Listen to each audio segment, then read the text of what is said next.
Peace YouTube, it is DJ pt1 and I'm making this video in hopes that it is helpful to aspiring artists. I've been fortunate so far in my career as a producer and DJ to work with a lot of artists, everyone from Young Jeezy to Chuck D, and I've played shows all over the country. Recently I've been speaking at a lot of panels and judging producer battles, High Standard, local hip-hop battles, Generation X tour, Get Your Buzz Up, a bunch of other stuff, big coast-to-coast convention in Miami. So I've learned a lot. I've talked to a lot of people, networked with a lot of people, and I'm here to express my perspective and give some advice.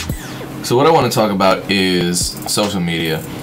We all know that as aspiring artists, social media is extremely important. It's the reason a lot of artists are able to build fan bases from the ground up, and even established artists like Drake, for example, still take advantage of social media to stay in touch with their fans, build their fan base, promote their releases, so on and so forth. I use social media, Facebook, Twitter, my website, blogs, etc. all the time. It's an invaluable tool to all aspiring artists, producers, singers, bands, rappers, whatever. And if you follow me on any of these social media sites such as Twitter or Facebook, you'll notice that every now and then I will give advice to people who are spamming, and my advice to them is that they're wasting their time and that their time could be better spent. Oftentimes people don't like me telling them that because they really think that sending a link out on Twitter to their music page is how you get ahead and how you build a fan base and how you get your music to be heard. And I'm here to tell you that's not the truth. And this is my perspective, is based on my experience, and it's based on talking to other people and based on me as a DJ receiving this kind of spam. So please don't take this video as criticism for the sake of criticism.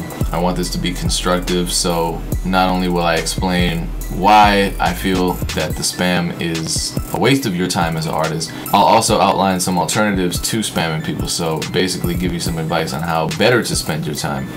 First of all, I want to just explain what spam is. I don't mean you posting a new song to your own Facebook profile, or you posting a message that reads, listen to my new music here, on your own Twitter page. That's not spam, that's promotion. Spam is when you send out unsolicited links, files, whatever, to people, and that means stuff they didn't ask for. So anytime I receive a message from someone I don't know, that I've never spoken with, that probably doesn't even follow me on Twitter, for example, and all it is a link, or a link with the words check out my music now, that's spam because I didn't ask for that. So I'm just, you're just throwing it at me, and I don't know you, I don't know where it's coming from, and frankly it's kind of annoying sometimes. But I can ignore that. The person who's spamming me, however, is actually taking time out of their day to do this. Now when I tell somebody that it's a waste of their time, sometimes they'll get mad and sometimes they'll say, look, I'm just trying to get my music out there. To say that you're just trying to get your music out there is the same thing as saying, I don't know what I'm doing, I don't have any clear goals. Because if you just want your music out there, that's not a specific goal. So I think before anything else, before you go on a promotional campaign, anything, you need to define some specific goals. If your goal is to release an album and get 10,000 downloads, or if your goal is to somehow get enough beats placed to receive a good publishing deal, that's my major goal.